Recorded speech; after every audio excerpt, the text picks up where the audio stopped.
Magandang gabi, JP. Humupa na ba ang baha dyan sa Valenzuela City? June, bandang alas 2 kaninang hapon ay humupa na rin naman yung baha dito sa ilang kalsada sa Quezon City.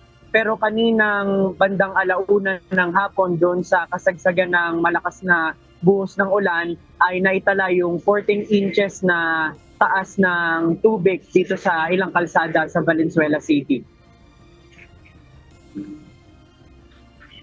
Sa video na kuha ni Toto Talagtag, makikita ang mala-swimming pool na tubig sa gitna ng kalsada sa bahagi ng MacArthur Highway sa Valenzuela City. Yan ang baha na resulta ng malakas na pag-ulan kaninang hapon. Dahil sa taas ng tubig, nahirapang makatawid ang ilang motorista, lalo na yung mga nakamotorsiklo. Batay sa monitoring ng Valenzuela City Command, Control and Communication Center o VCC3, nagkaroon ng ilang pagbaha sa kahabaan ng MacArthur Highway, Marulas hanggang sa Malanday. At meron ding gutter deep na tubig sa Maysan at Paso de Blas. Pinakamalalim na baha kanina ay dito sa footbridge ng Dalandanan na umabot ng nasa 14 inches o halos gatuhod ang lalim. Ayon sa ilang mga taga Valenzuela, regular na daw na binabaha ang bahagi ng Dalandanan kapag malakas ang tag-ulan. At mabilis din naman itong humuhupa. Ang gatuhod umano na baha ay mababaw pa dahil umaabot pa hanggang bewang ang tubig dito kapag mas matagal at mas malakas ang buhos ng ulan.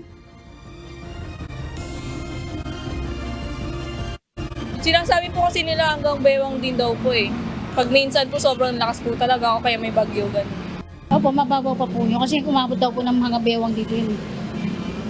Normal pa lang sa kanila yun pero umabot talaga hanggang bewang. Lalo na pag tag-ulan talaga.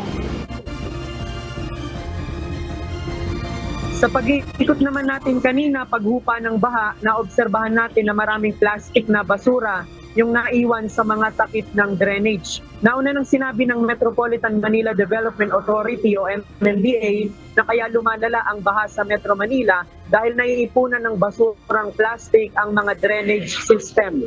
Kaya ang panawagan nila sa publiko ay maging responsable sa pagtatapon ng mga basura.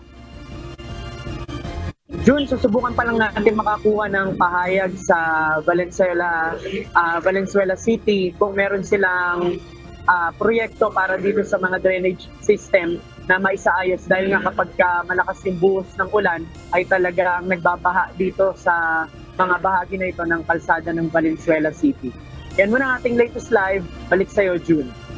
JP, parang sinasabi nga ng otoridad dyan, disiplina talaga ang kailangan kasi talagang normal na sa ganyang mga lugar dahil mga mababa, pag lumakas ang ulan, may drainage system naman, kung barado, talagang walang mangyayari. Ibig sabihin, mananatiling paulit-ulit ang problema kada malakas ang pag-ulan.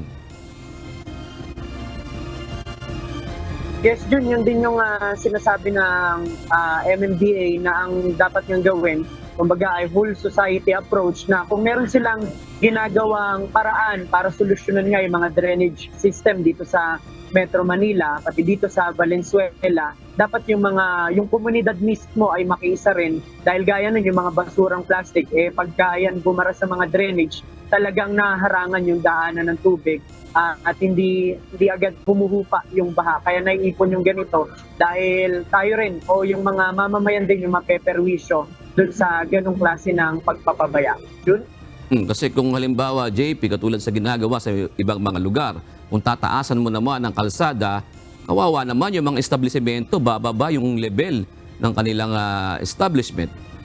JP. Jun, ganun nga yung nangyayari kapag tataasan yung area o yung kalsada. Napansin natin dito yung mga business establishment, nakita natin na medyo matataas na yung pinaglagyan nila kumpara dun sa level ng kalsada. At yung mga sidewalk vendor naman, ang ginagawa nila kapag bumaha, ay itinataas nila dun sa mga area na dun sa sidewalk na medyo mas mataas yung level kaysa dun sa kalsada. Yun? Maraming salamat, JP Nunez.